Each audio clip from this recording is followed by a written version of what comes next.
Hi, this is Candace Sweet, and in this video I'm going to do a demonstration of how to explicate a poem. The poem that I have chosen I found from the Poetry Foundation website, and it is by William Shakespeare. It is his sonnet 130, and it is entitled, it's actually the first line of the poem, "My mistress's eyes are nothing like the sun." Now, when we are doing an explication, we want to take marginal notes. We want to perform a close reading of this poem. So I found the easiest way was to copy and paste this poem into a Word document. Scroll here to the bottom. I do have the original source with a link to the Poetry Foundation's poem, "My Mistress's Eyes Are Nothing Like the Sun." We want to make sure that we are giving credit where credit is due.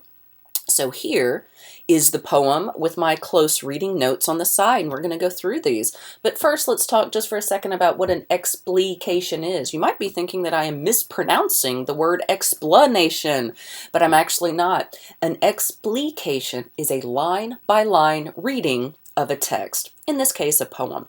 So what I have done here is I have gone every line a couple of times, 2 lines, and I have explained what those lines mean from my point of view. So let's take a look, and that's what an explication is. So let's take a look. We have this first one here. So, "My mistress's eyes are nothing like the sun." You know, that's kind of interesting. When I've read love poems before, they actually compare the loved one's eyes to the sun, like your eyes are shining as brightly as the sun. But here, that is not the case. It says, "My mistress's eyes are nothing like the sun." So I have explicated this line by explaining what I think it means. Does that mean her eyes are dark? Normally, someone's eyes are compared favorably to the sun, but here it seems that her eyes are dark, not bright and luminous. That's interesting. That's usually not how love poems start. But let's go ahead and go to the second line and see what it says. "Coral is far more red than her lips red." Again, this seems an unfavorable comparison. Coral is very red, but his mistress's lips are not. So does that mean that they're like pale or something? It doesn't. Well, let's just go to the third line. I'm sure it will pick up. "If snow be white, why then her breasts are dun." You know, I may not be totally sure what dun means, but here, do you know I can right click, search synonyms for dun, and then come over here and find that it's brownish, mousy, muddy, grayish brown, mud colored. Well, that does not sound very flattering, does it? He's comparing the whiteness of her skin to snow, and again, finding it lacking. The skin of her breast isn't white. It's brown like dung. Oh my goodness, that's, does he love her? This is my critical thinking question. My hypothesis is, does he really love this person? Because none of this sounds very flattering. "If hairs be wires, black wires grow on her head." Well, first of all, here's my question. Why would hairs be wires anyway? But fine. So he says they're wires, and her hair looks like black wires. That does not seem very flattering. If someone said that my hair looked like black wires, I don't think I would take that maybe in the spirit in which it was intended. I think I'd be a little offended. My goodness, this is a love poem, y'all. All right, let's try the next couple of lines. "I have seen roses damasked, red and white, but no such roses see I in her cheeks." Well, if we take these 2 lines together, he appears to be saying that her complexion is sallow. She has no rosy glow to her face. I'm wondering, is she ill, or is her skin just not very pleasant? "And in some perfumes is there more delight than in the breath that from my mistress reeks?" Her breath reeks? Honestly, I think I would be super offended if my loved one said my breath reeks and perfume gives more delight. My goodness. Okay, here we have something.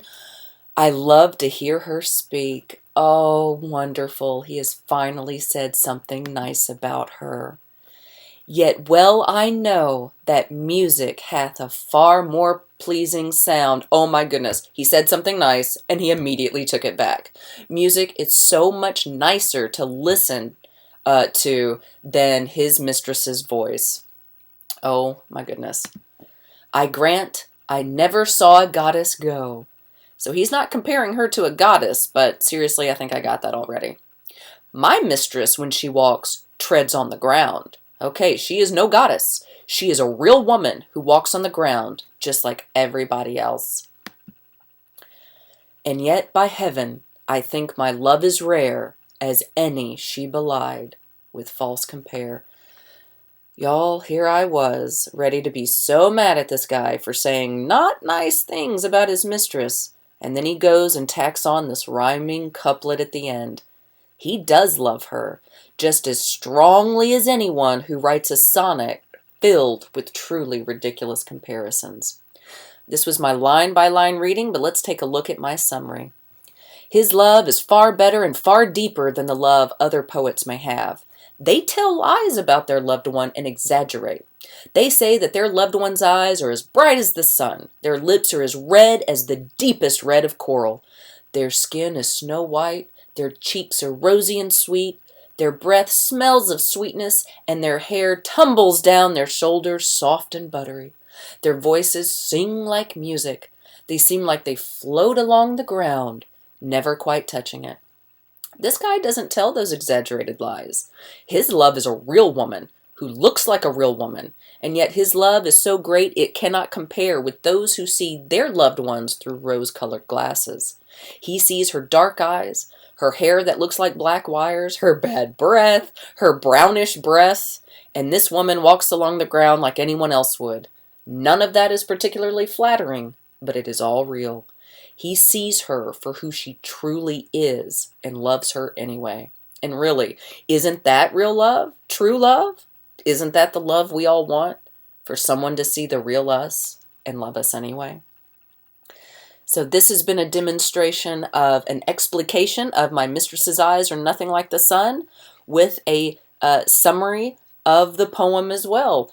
So as you begin your assignment for this week, remember that an explication is a line-by-line reading of a poem, meaning you take each line and you say what it means in your own words.